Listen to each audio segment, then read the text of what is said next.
Good call. Okay, now we're live. I'm going to play the intro again because we weren't live the first time. Here we go.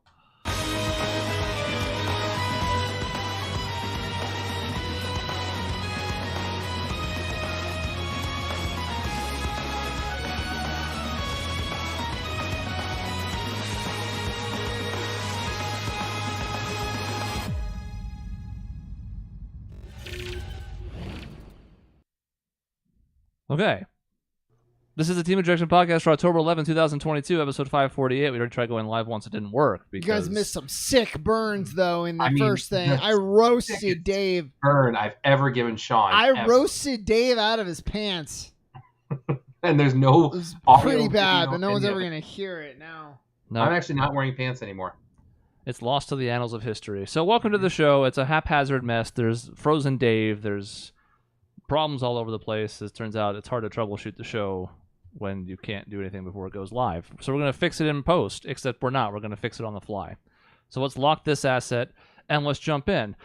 Sean has a topic for this week's episode. He's not running the show unlike last week. So instead, I've littered the planner with things that we're going to do rapid fire before we get to his main topic, because there's a few things I wanted to talk about and get off my chest. Okay. Now we're not going to get to my thing. It's buried in the end. That's right. I don't even know what your thing is. I know, because it's buried in the end. It's going to be a miracle if we have 5 minutes for it. Topic number one. Watch how we spend about 2.5 minutes on this. I just wanted to point out that we just bought tickets to go see Muse in April when they're coming to Phoenix. And while I'm not meaning that to be a brag, primarily I'm saying it because I'm just excited to get back to a concert. Now, we might, like Sean and I might go see a Final Fantasy one that's going to be a couple weeks before this. But nonetheless, the idea of just getting back to this has made me excited. Now, for some people out there, you've probably been going to activities for months now. But for me, I haven't really done a lot since, we've been relatively clear of the pandemic. So this is like a return to normal for me that I haven't felt yet. So I'm excited. What's wild to me is we went to a Suns game. In the middle. But that seems so long ago because that was when the Suns were actually worth our time and good. And now they're trash and garbage. That's wild to me that we did that, and we wore masks. We were the only people in the whole arena with masks on at the time. So it's in the middle, but right after things sort of maybe started to return to normal. We're also in Arizona, so that's the standard is very skewed.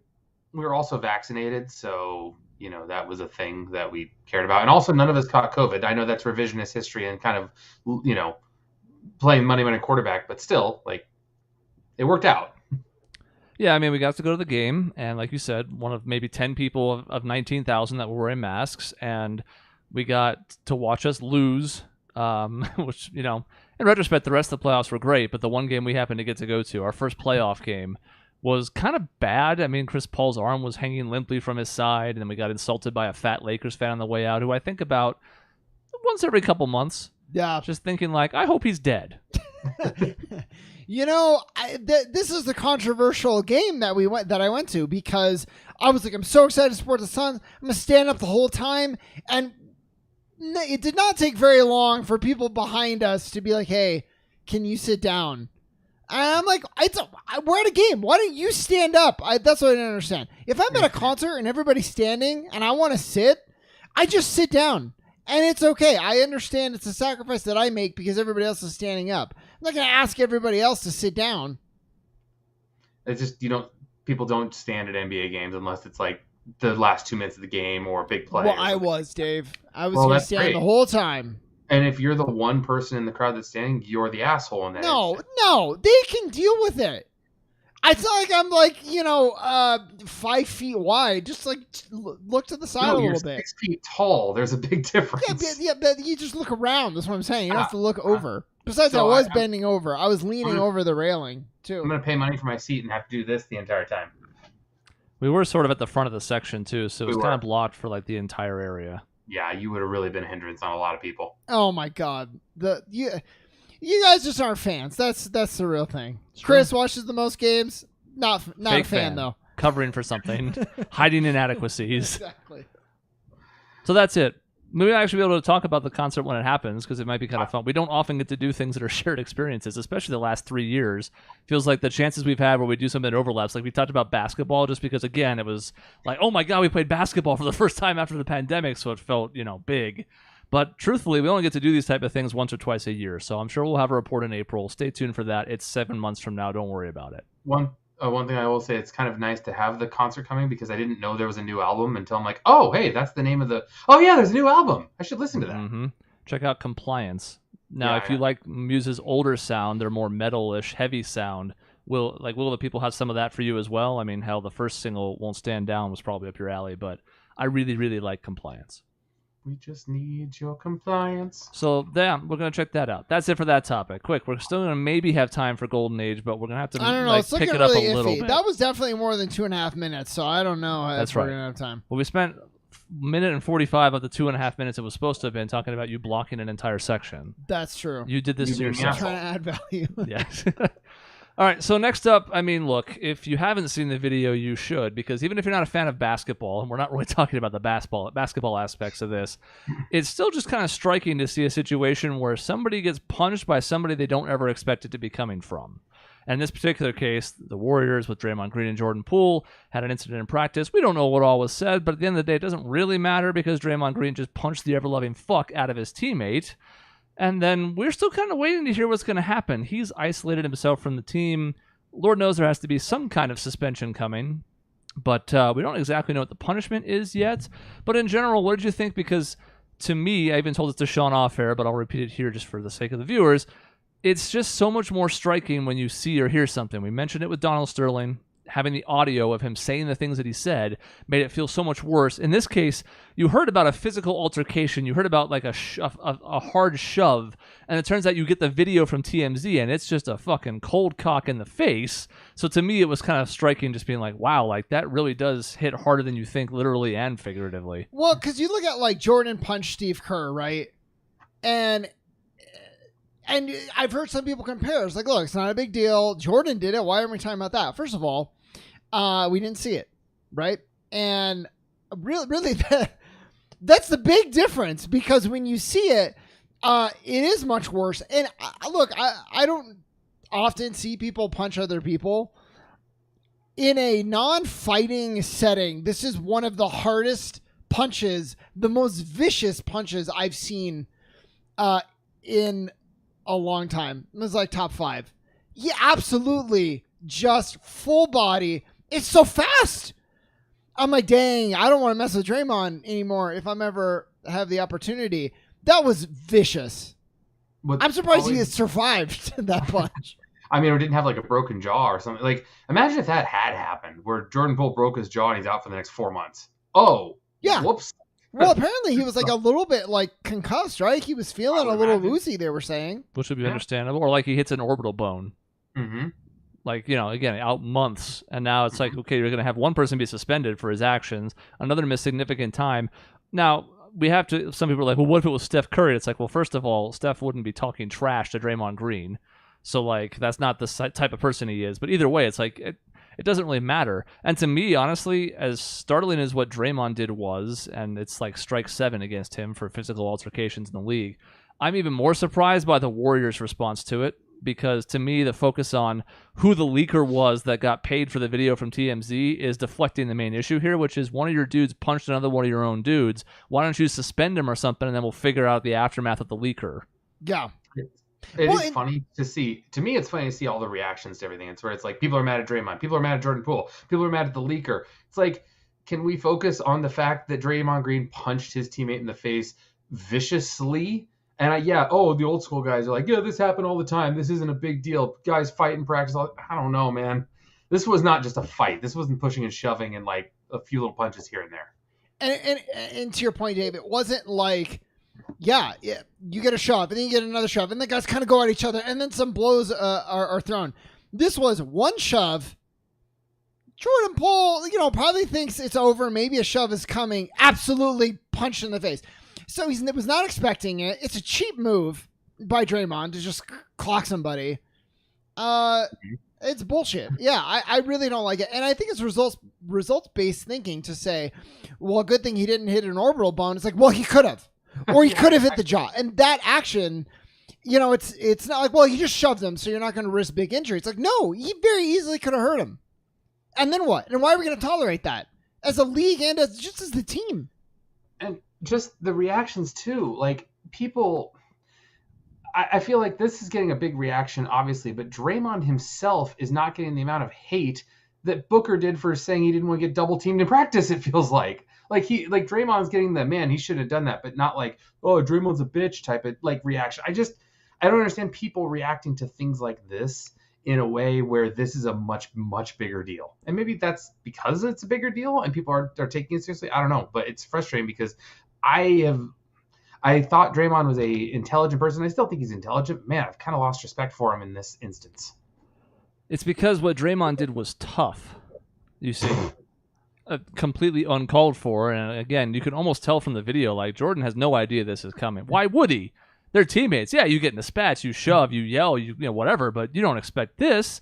But it was still a tough thing to do, right? Like, he's a big man for punching him. And you understand what I'm saying, that the context behind it, because the alternative is Booker's thing was regarded as whiny.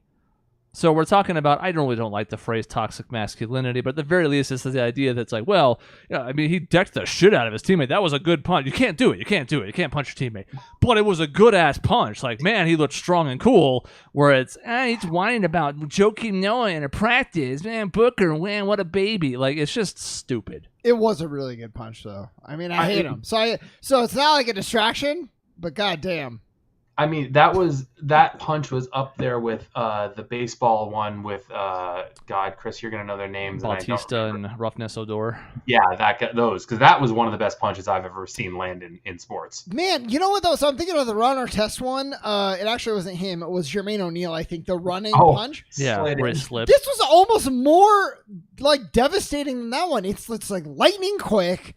It just connects right. Like I can't even see his fist. I think it's partially because of the low quality of the video. Mm-hmm. But I was like, God damn, you really got him. And that's why no one's talking shit, Dave. You want Draymond to come after you? You better stop too. You want the new media to come after you? Yeah. I mean, I'm if he wants to punch me in the face, I will gladly take the settlement check that I'll get out of that because it'll be massive. And what a stark contrast, because just to bring up the melee at the Palace, I mean, that was in defense of his teammates.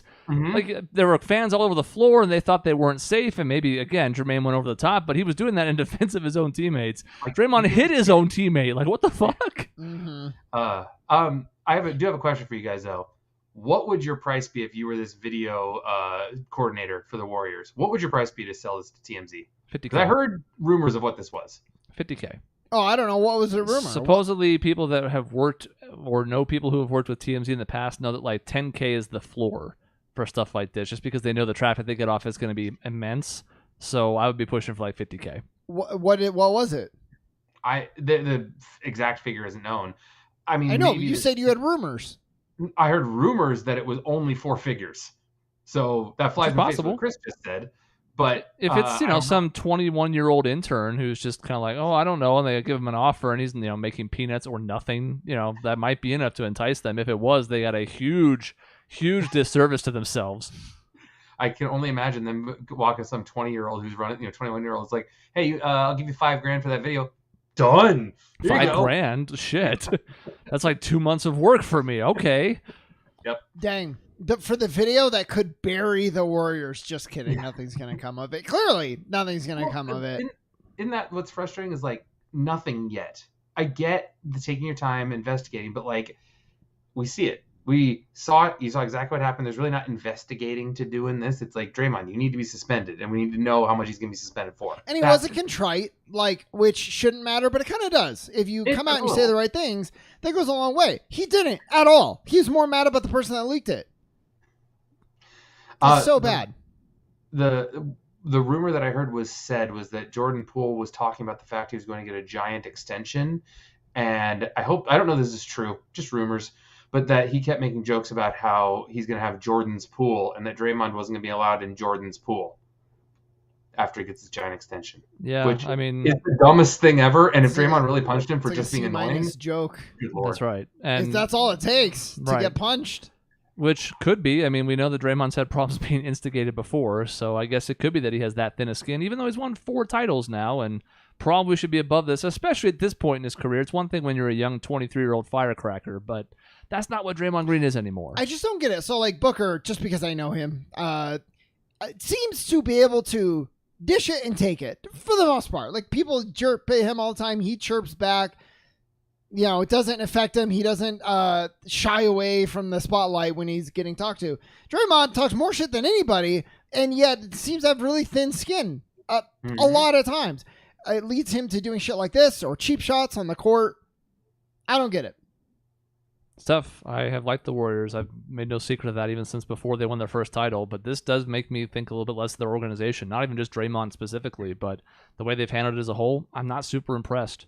Yeah. No, I feel like they needed to have a stronger coming out to it. They need to have a stronger message to look. Like, Draymond's been on this team for a long time. We appreciate everything he's done, but like, we have to show you can't have this as part of, like, you can't have this as part of our organization. And I know you can't compare it, but like, Sean, imagine if you walked into your work and some guy pissed you off and you punched him in the face. Like, I know it's not the same. I get it's not the same, but Jesus, you're gone. I don't care what position you are. You're gone. Yeah, you could go to jail. Yeah. You're certainly fired. I mean, Jordan Poole, I guess maybe he didn't, or maybe we don't know. Like, did he file any charges? I don't. Because I would consider it being like, you jeopardized my NBA career. It didn't work out that way, but very well could have led to that. And he hasn't secured that bag yet, so you're talking damages that could be in the 8-figure range if you're looking at it. Now, that's not how the court would evaluate it, but still, like that, if it somehow like ended his, like if it fucked up his vision somehow or whatever, that could have ruined a $50, $60, $70 million payday he has coming. I want Jordan Poole to get paid and then like demand a trade. That'd be great. That'd be so great. I don't want to play with Draymond, and you guys didn't support me. You didn't have my back. So let's just have it where we trade Jay Crowder for Jordan Poole. There you go. Problem solved. That fixes the Warriors side of it, especially because they just lose Poole and then keep Draymond. Yeah. So I'm sure they'll be on board. Yeah.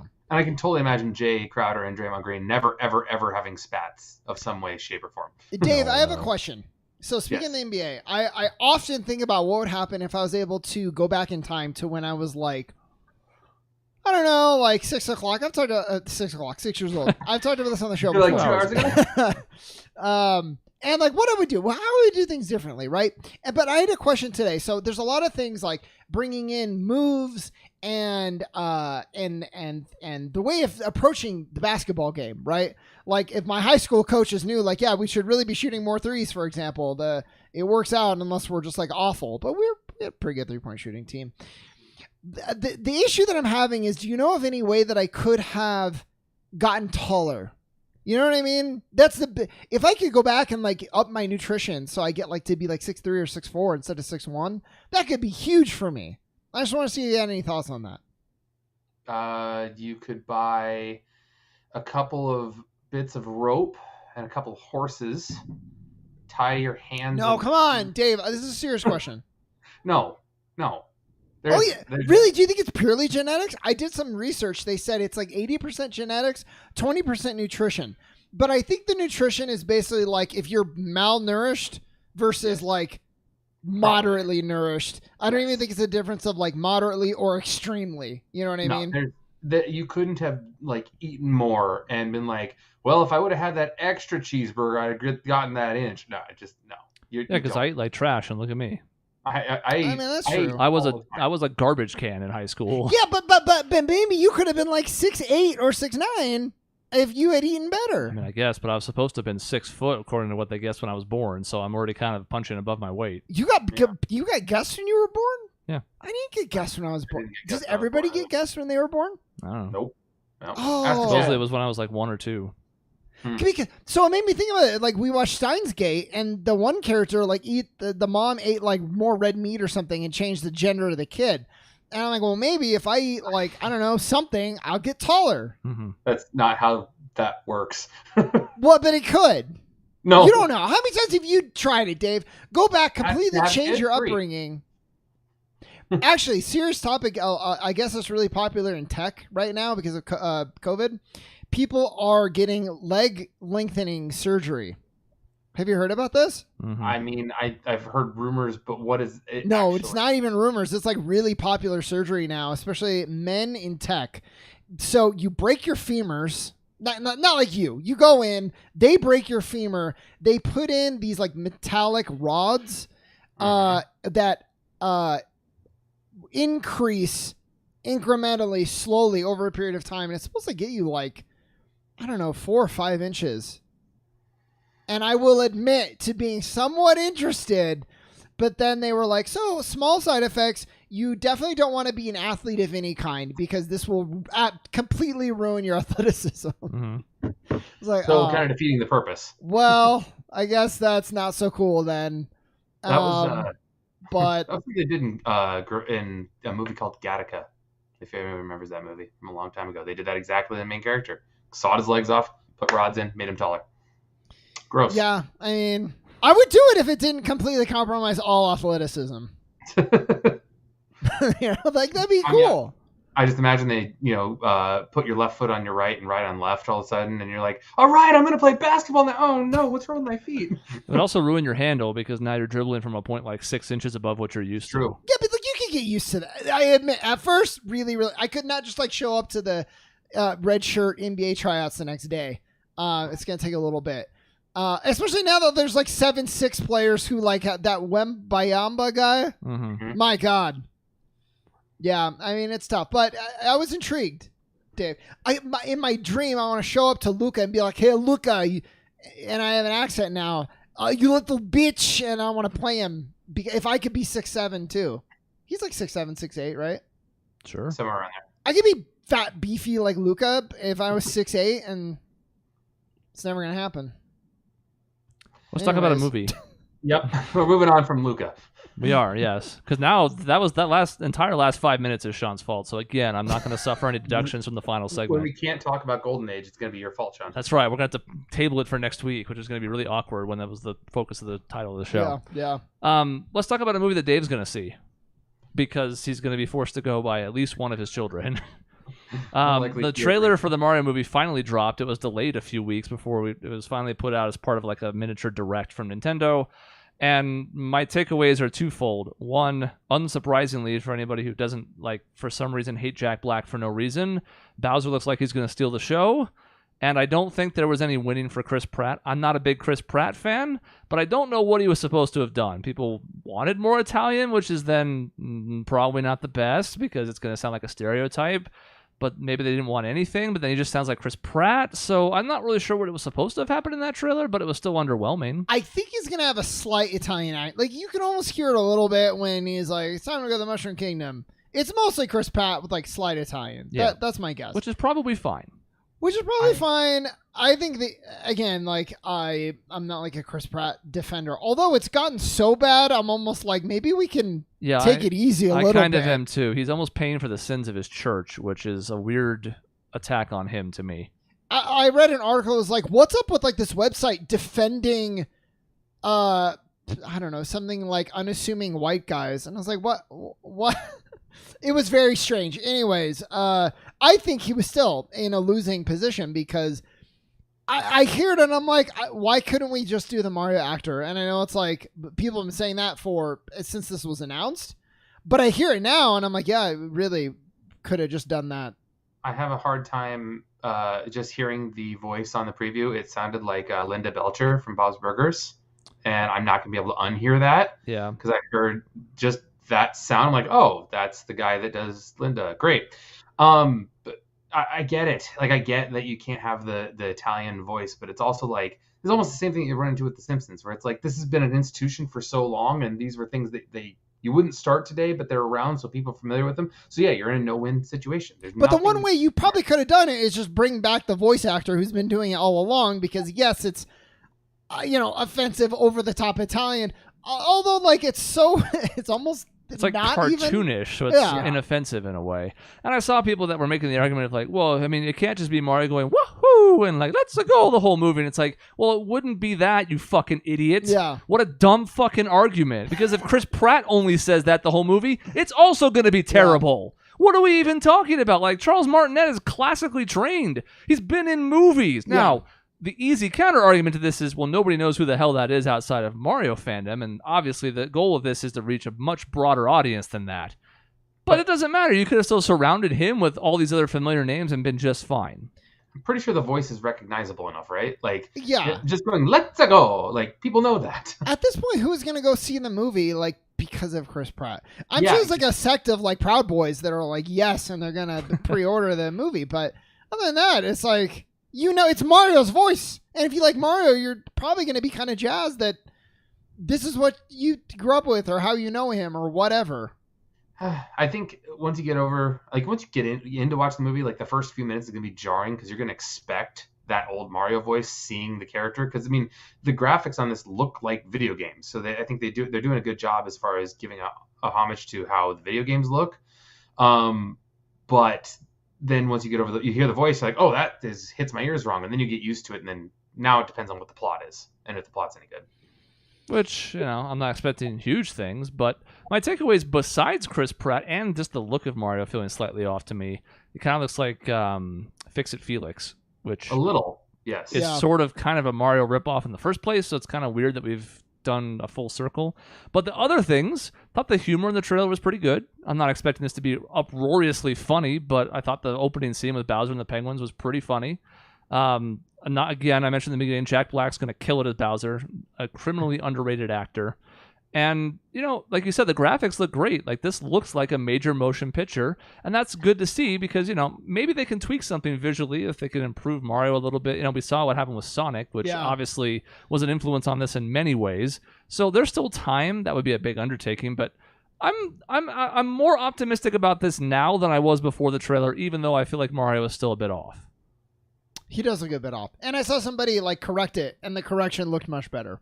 So we might be looking at a Sonic situation. I'd be curious.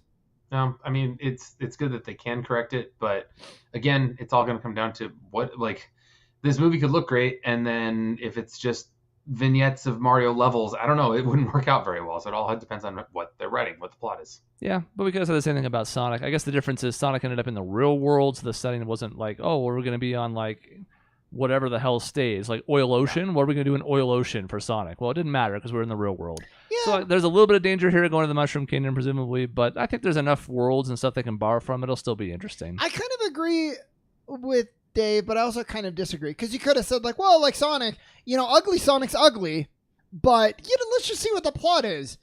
But then it's like, no, they actually just changed it, and you look back and you're like, oh my god, thank God they did. I agree. So you could look at a situation like this and. I mean, the alternative is they're going to out Chris Pratt, which is not going to happen. No, not now. But, I mean, we'll see. We'll see what happens. They didn't do it after the initial announcement. It sure as hell isn't happening now. Yeah. And it probably shouldn't, to be fair. They probably shouldn't cater to the whims of a vocal minority. I agree. That should be a rule for life, really. Okay, we made it. Okay. We made it to Sean's topic. You can intro it.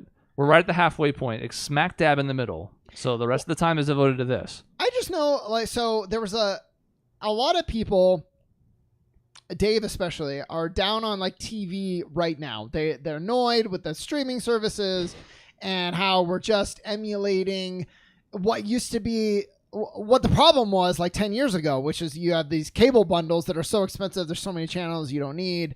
We're just kind of doing the same thing now with streaming. And you hear a lot the golden age of television, like when The Sopranos and The Wire and all those television shows were on. Lost almost was an era by itself that was golden age of television. We keep having these golden ages and they keep repeating. But when you hear people talk, it's oh, that's age past. The golden age of TV and it's over. And I look at TV now and all the options that we have, and even anecdotally, just my own backlog. And I'm I feel like we're in a golden age right now, if not the most golden of golden ages. I want to dub this the golden age, and everything else can be, silver, bronze, iron, copper, whatever. I'm blown away that people would say that we're past the golden age when the amount of quality shows that are out there, the amount of critically just, oh my God, you have to watch this shows that are out there. Yeah, there was The Sopranos and Lost and stuff like that in the late 2000s, early 2010s. And there wasn't a ton else, I don't think. There was big shows at the time, but now there's so many shows that I hear people say, oh my God, you have to watch this show. Yellowstone or whatever that is, 1842, all those different shows. They're so highly regarded, along with shows like Ted Lasso, House of the Dragon. So many out there. I don't know how you can't call this a golden age of television right now. Okay, go ahead, Chris.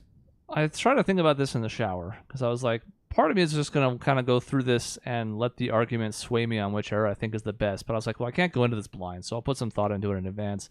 And I found myself kind of struggling to figure out how I would even start to rate this. I think I agree overall, like the sheer number of options that are available in the modern landscape make it such that it's hard to argue with any other era besides this one because there's something for everybody. Lighthearted stuff, serious stuff, 840,000 fucking real crime stories. Like there's, there's tons of stuff out there for anybody who wants it. And then I'm like, yeah, but that's also a double-edged sword because you have to try hard to make exquisite television in the modern landscape or you're going to get lost in the shuffle. Whereas when there were 3 networks, it was like, all right, you can do something pretty well. You can give it a B+ effort, and that's going to be fine because you're going to have 30 million viewers because there's only 3 networks on. So people are going to watch if they're going to watch anything. So it's like almost like the sports comparison. It's really hard to compare between eras. I think you still can more so here than elsewhere, but I was like, how would you even compare like the the 50s with I Love Lucy and other shows to now when it's like it's such a dramatically different landscape? Well, and I know some people rate it by like the reason they say there's a decline is because there's not appointment viewing anymore, and that's just the nature of the format is like it's all streaming, right? But they say like we lost something. You don't like watch something and there's the water cooler moments and at work the next day, although we're getting away from that and also from or we're getting back to that in a way, but then also away from water. Who goes in having a water cooler? Dave. To speak about, yes. 2/3 of us don't even go into work anymore. Dave, what's your problem? So I mean, I guess we do lose that, like the X million amount of people watching and all those advertising dollars. But I so much more preferred the format that we have now. Well, and I prefer like the water cooler talk is great, but like you want to have water cooler talk, go to Reddit, go to Twitter, go to any social media site, and you can have that water cooler talk. Yes, it's not with your same coworker, Jim down in sales, but still you can get that discussion. You can see things that you want to see, and also you can do it on your own time instead of having to be like, oh, I'm sorry, my kid had a baseball game last night, so I couldn't see it, so I guess I'll never watch it again like it used to be. So yeah. I don't know. It's just. It's understood now that like, hey, do you watch the show? Yeah, I do. Oh, where are you on this show? Oh, cool. You'll have, you'll see this coming up. Let me know when you catch up and we'll talk about it.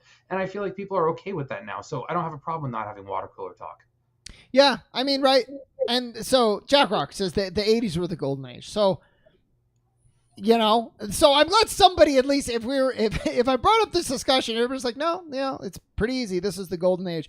There are some people who don't feel that, but one positive, Dave, that I was thinking about too was ease of access. So Better Call Saul, I was so annoyed of how difficult it was to watch that show. If you didn't watch it live, I was like, they're going to put it on Netflix eventually. Yeah. And maybe they will in like 2 years. We actually got AMC Plus. We got the free trial.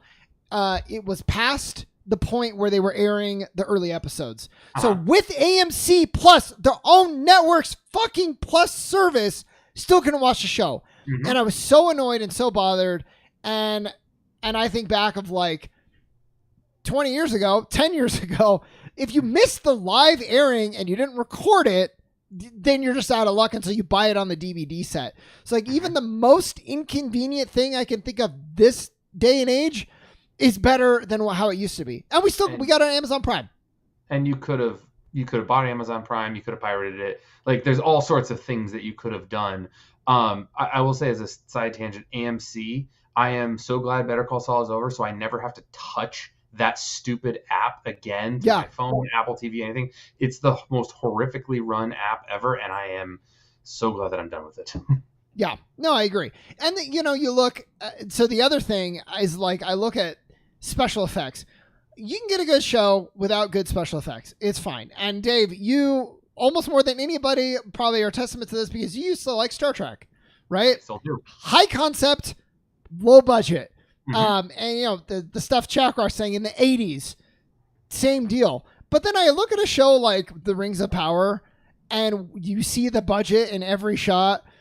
And you're just like, this is like a film. This is better than a lot of films, actually. It's just a TV show.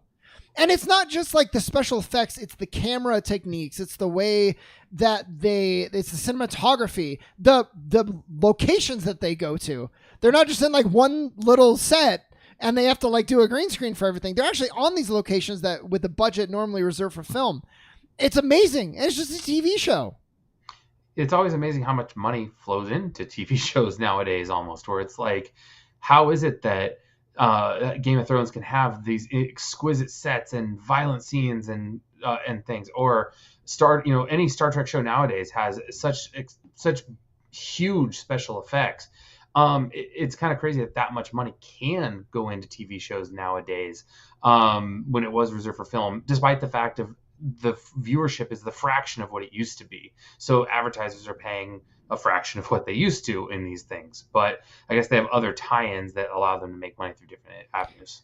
I also feel like the floor is higher. Mm-hmm. You know, like not everything is great and you can still get duds, but for the most part, if you're watching a show that's on a Disney Plus or like any of the Marvel catalog, I've been pretty disappointed. But they've all been fine. Like the worst Marvel show is still like, it's not bad. It's fine. And I'm looking at shows that like I used to watch on TV like when I was younger. It's like, this is garbage. This is like, it's a comedy where like nobody's laughing. The plot is bad. The jokes are bad. How is this on TV? And I don't see that as much anymore. Because I think if you're going to have a bad show, they'll cancel it. They'll just get rid of it. Streaming services, Netflix kind of started this, but like, man, we got to have new stuff. So if it's bad, forget it. Like nobody's going to keep their subscription if it's bad. So ditch it quick. And if it's good, ditch it less quick, I guess. I'm going to use that as a chance to segue because I'm Sean in this segment. I'm going to play devil's advocate. Hey, finally. 3 things. Number 1, on the tail of what you were just talking about, Netflix and the other streaming services sort of have TV producers at their whims because they can get rid of a show at a moment's notice if the numbers aren't up to par. Or hell, we've seen plenty of popular shows that have not been renewed for subsequent seasons and either had to get picked up by some other studio or just kind of vanished from our thinking. So if I'm trying to think of ways that today is not as good as the past, that's one that comes to mind. Shows that are constantly on edge. To some extent, that's good, right? Like it forces them to stay sharp and put out quality content. But sometimes that's not enough, and for other reasons, they get canceled. Kind of like, we talked about like Square Enix and their expectations for the Tomb Raider reboot. God. Like if the studio has unrealistic expectations, you might be screwed no matter how good your creative product is. 2, and this is nitpicky to an extent, but one thing we're seeing in the modern landscape that we didn't see in the past is that a show can be changed because they lose the rights to something. For example, as you've been noting when you've been watching the challenge, 150 episodes a week, some of the music's been swapped out into like some generic garbage because they don't have the rights to the original music anymore. This happened with Scrubs as another modern example of like, they had some really like particular song choices that matched a scene perfectly, but they don't own that music anymore, so now it had to be swapped out for something else. So you can't preserve the original, but this is happening even to older shows like Scrubs, which was 20 years ago, so it doesn't really apply here. Well, but I mean, to your point, like even things like, and this is real touchy, so I'm not going to go into too much, but like there's an episode of It's Always Sunny. Supposedly it's one of the funniest episodes they've done, but there was blackface used in it, and so they've just gotten rid of it. If you want to watch it just to see, I want to make my own judgment on how terrible it is or whatever. Like you can't. It's just gone. It's just deleted forever. And other shows have done that in cases where blackface is pretty clear cut what you should do, but less offensive things have just been canceled forever.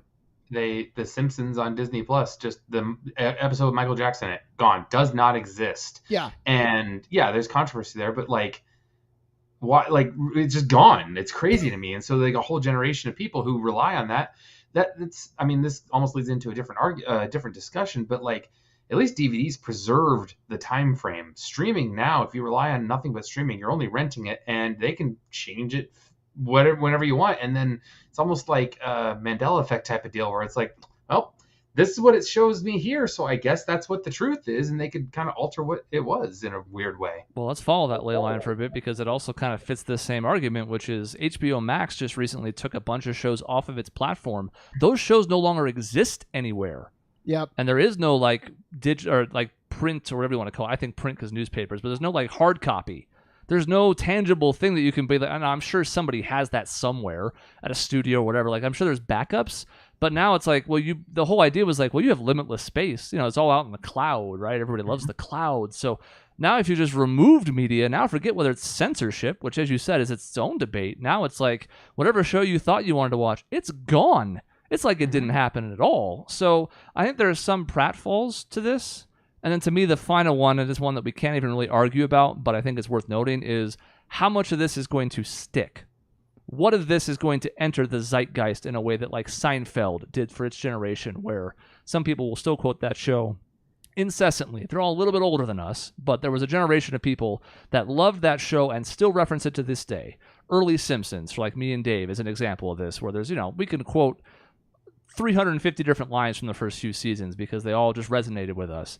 We can't know what shows in the modern landscape are going to resonate with people that way, but I guess my question in my head is there almost too much that's really good to where none of these are going to be these tentpole moments like even Game of Thrones or Breaking Bad or The Walking Dead was a decade ago, just because there's so much that nobody knows what cross-references with what everybody else experienced. I think well, I don't know, because, you look at things like Stranger Things, which is huge, but I don't know. We're only 3 people, but I've watched it. I don't think either of you have. I've watched the first 2 seasons, then I got disinterested. To be honest, I lost interest in the story overall, even though I saw the first 2 seasons. And and I could argue if this was 10 years ago and you sort of lost interest, you might be like, you know what though, I enjoyed it in the beginning. I'll give season 3 a shot. Now you're like, I have such limited time and there's so much out there. You lose my interest, I'm just going to go to something else. Mm-hmm. It's the difference, too, of whether we're going to have people talking about what's going to happen years from now, repeating lines from comedy shows and stuff like that. It's going to be really difficult because I feel like in the past, when you were told what to watch via what was on the network at the time, you got to watch a lot of reruns of things. I learned The Simpsons watching as a kid because it was on 6 and 6:30 every single night, and it was rerun, so I'd get to watch them repeatedly again and again and again and again, and learn what the lines were by watching it so much. Now, streaming, for the most part, because there's so many things out there in limited time, people my age, or I feel like in my demographic, are, okay, I'm going to watch this. All right, I watched it. It's done. I am moving on now. I'm not going to watch for the most part. Things. For the most part, I think you're right. Like, I know people put on The Office as their, like, that's what I put on to go to sleep. But I think there's so much why, and that was a joke I was going to make about you, is like, why watch season 3 of Stranger Things when you can watch the Orville for the 4th time? But I haven't. But yeah, that's I'm included in that. I very rarely am going to watch the same show again. I'm rewatching Breaking Bad, and that's the first show I've rewatched in a really long time. Thought about doing the same thing because it's been kind of that long enough time that I'm not going to memorize. I have everything memorized. Was part of the impetus for that just because Better Call Saul ended, and that serves as sort of a launching point back into the series? A little bit. It was kind of like, I'm sure it was both, but was part of it like, all right, that show's over. I loved it. I'm going to watch the original again, see what else I catch. Was that? That was part of it, but also, like, I think Breaking Bad is one of the greatest shows of all time. But it takes something I consider one of the greatest ever for me to even consider, like, rewatching it again. I want to rewatch Lost. Still, Lost is one of my favorite shows ever. And it's like I don't have the drive because there's so much other stuff out there that I want to, like, experience and good storytelling. And so that's like a positive, but it's also sort of like some things are not going to become quite as iconic because there's just so much else out there. But I don't know. If I find something that I really like, something like Better Call Saul, something like Breaking Bad, for me, something like The Orville, which I just resonated with me, even things as stupid as Rick and Morty, Ted Lasso, like there's so many shows out there that I've been like, wow, this really hooked me. And there's just so many shows out there that have the possibility of doing that. I like, usually I'm a quality over quantity type of guy, but right now it feels like I've got both. Yeah, right. This debate on the online part is something I've thought about a lot, and I feel like we could have a whole show about it. I just think it's so interesting that games were like, we're going to be all online, and people, got their pitchforks. And then, it's like, but this exact same thing has happened with all the movies and TV that you watch, and you don't hear anything. No one has a problem with it. it's your interaction with it for the most part. It's because when games are online, you change the way you interact with it because there's live people versus computer characters versus going onto Netflix and pulling up a show and hitting play is the exact same thing as putting your DVD in. But that's not exactly what I mean, because so what they were saying, Dave, is like not like a MMO. They were saying like the all online model is like it's on the cloud. So you're still logging in. Like you want to go play God of War, single player game, it's on the cloud. And your system has to be connected to the internet to play at all times. And people are like, absolutely not. I'm not going to buy I think it was PS3. This was the thing. Maybe it was PS4. Might have been 4, yeah. And it was so bad they abandoned their model for always online. The outcry was so extreme. But this is the same thing, and no one has an issue. But it's all the same potential problems where, like, if Netflix, everybody's like, their future's looking a little bit dicey. If they go under, what's going to happen to all of their TV shows? Some, I'm sure, are going to relicense somewhere else. There's going to be a lot of dead content. Mm-hmm. Somebody's going to have to come in with a lot of pockets and reason to pick up all these shows that are on there.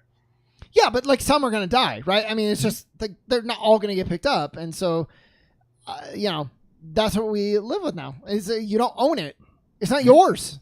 Exactly. And I suppose it's true to a certain extent, even of old television. Like we think of, let's just pick an example, like Game Show Network. In its golden day 15 years ago, had a lot of the old game shows and some of the more modern ones in its repertoire. But at the end of the day, there's so many different game shows that were on TV that are just kind of sitting somewhere. I'm sure they're in some closet, some storage where it's just, here's all these seasons of all these episodes and no one can watch them. But at least we know they exist somewhere, so that if we wanted to find a way to make that happen, we could. How this is going to affect things in a digital world is going to be an interesting question going forward, because right now, almost all these companies are riding high, although Netflix has had 2 consecutive quarters of pretty bad results, so maybe that day is coming sooner than we think it is. Yeah. Well, and then, on the counterpoint, it's interesting. I think there are some movies where like, yeah, this movie came out, sometimes not even like all that old, and like, yeah, there was a fire though, so it's gone. Like, what do you mean it's gone? It's like, yeah, burn the can. It does not exist anymore. And at least if it's digital, it's like, okay, you burn that one, but like the cloud, it's fine. It exists forever. Unless another server is pulling it. Unless that gets turned off. So I guess you trade one set of problems for another, but. Yeah. We used to laugh about the concept of the Disney Vault. It was, here comes Mulan 2 on DVD out of the Disney Vault for the first time in 8 years. Yeah. It turns out that we can even have that happen in a digital format. So they were ahead of the times. We didn't know it then, nor did we know that Disney was going to all of a sudden become one of the biggest streaming platforms like 15 years after that. But what a weird time it is, I guess. And so this is me trying to argue the opposite side because it's more interesting if we don't all agree. I still think this is probably the best era right now. But there are at least some things that give me pause to be like, all right, things are going well, but it could drop on a dime, and then all of a sudden we I don't know, I don't think there's been a major show that has not reached fruition, but it's coming. There's going to be something that's wildly popular that for some reason is going to get dropped, and then we're going to test to see how much resistance there is from a producer standpoint or a studio standpoint against a huge backlash from the public. Because it's one thing when it's a niche show like Chuck was going to be canceled for like 4 straight seasons. It only made it to 5, mind you, so that was pretty much every year. And eventually some fan support brought it back, blah, blah, blah. What if it's something akin to Game of Thrones? Like maybe House of the Dragon gets 3 seasons in and all of a sudden like, this is costing us too much money, doesn't have enough viewing, we're done. So it's a hypothetical. I had to assume it's going to happen at some point, but it's going to be interesting to see how far they can strain that before it snaps. Yeah. Yep. Interesting. Dave, I would recommend The Rings of Power to you, but you don't like Game of Thrones or medieval stuff. Lord of the Rings, generally I don't like. The House of the Dragon, I'm semi-interested because at least I know the story of Game of Thrones pretty decently well. So yeah, House of the Dragon was like pretty... It was fine. It was solid, but it was like a little slow. And you're like, okay, it's kind of interesting. And then like they did a time jump, and it's like, oh, this is like Game of Thrones again. It's all like really good and really scary, and it's like politicking, and people you thought were good you hate, and people you hated are kind of cool. It's like, oh, yeah, the Game of Thrones again, cool. The people that you kind of get annoyed with are like good people who like want peace. And you're like, why do I hate you for this? Why do I think you're a weak piece of shit? Because you don't want to go to war all the time. Because you're not entertaining me. Exactly. There's a Draymond reference here from 35 minutes ago somewhere. I just can't think of it. Yeah. So it's good. Andor, Dave, is actually something you might like because it's super slow and just. I don't like your tone right now. No, but I mean, like, it's not built on, certain Marvel shows. It's like, okay, you can have plot and you can have whatever, but you better at some point have a good action scene. Mm-hmm. So far, there's been no action in Andor. I've watched 2 episodes. It's all just dialogue, but it's like interesting situations, and it's maturity in the storytelling and good writing. And I didn't want to really like it, to be honest. I didn't love Rogue One. And I was like, you're taking a kind of boring character from a movie that I thought was boring, and it's his own TV show. And it's like immediately, it's like, oh, Star Wars does not do this kind of stuff that Andor's doing. They just don't. They don't deal really with shades of gray. Mm-hmm. And it's really refreshing. I've enjoyed it a lot. I have felt like I feel like I fell behind so many of the Star Wars shows, and it's like hard for me to get back on, to pick back up on there, because like I didn't see Mandalorian season 2, and I was like, crap, I missed that. And then Book of Boba Fett came out, and then Obi-Wan came out, and I'm like, oh no, I am so far behind, I don't know what I'm going to start on. Yeah, so, but like, I mean, Mandalorian is good. You should probably catch up to that one. Book of Boba Fett, except for like the Mandalorian episodes, you can skip, from what I've heard. Obi-Wan you can skip. Obi-Wan you can probably skip for the most part. I was actually excited for that. I know. It's not bad. I enjoyed it, but I don't think it's must watch by any means.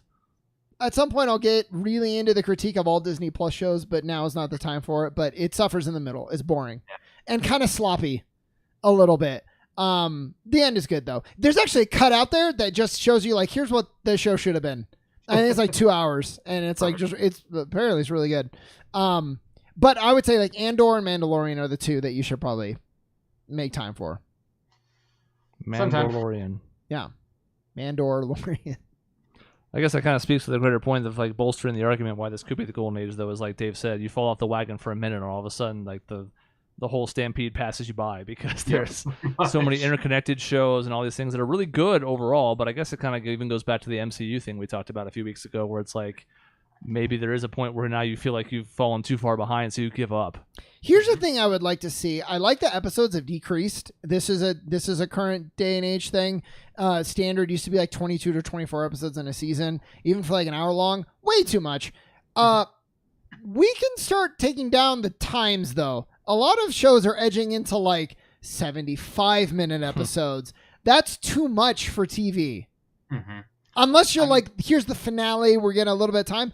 But Rings of Power, and I feel like Andor too, I'm not positive, but those are all like solidly like hour 10. Every episode, hour 10. And it's not like on the network where it's actually like 48 minutes of content because of commercials. Hour 10 of straight TV show. It's half a movie. It's too much. It's what movies used to be before they all became 3 hours. Yeah, exactly. The penultimate episode of The Orville this past season was an hour and 25 minutes. And I'm like, this is just a movie at this point. Like, I'm pretty sure the first Star Trek movie was an hour and 40 maybe. Like, we have a movie. There we go. And you get away with that. Again, like the last episode of Rings of Power, so good. The big battle, all these different set pieces. Before that, it's like, it's just characters talking. It's like world building. It's like, that's great. I don't need 75 minutes of it.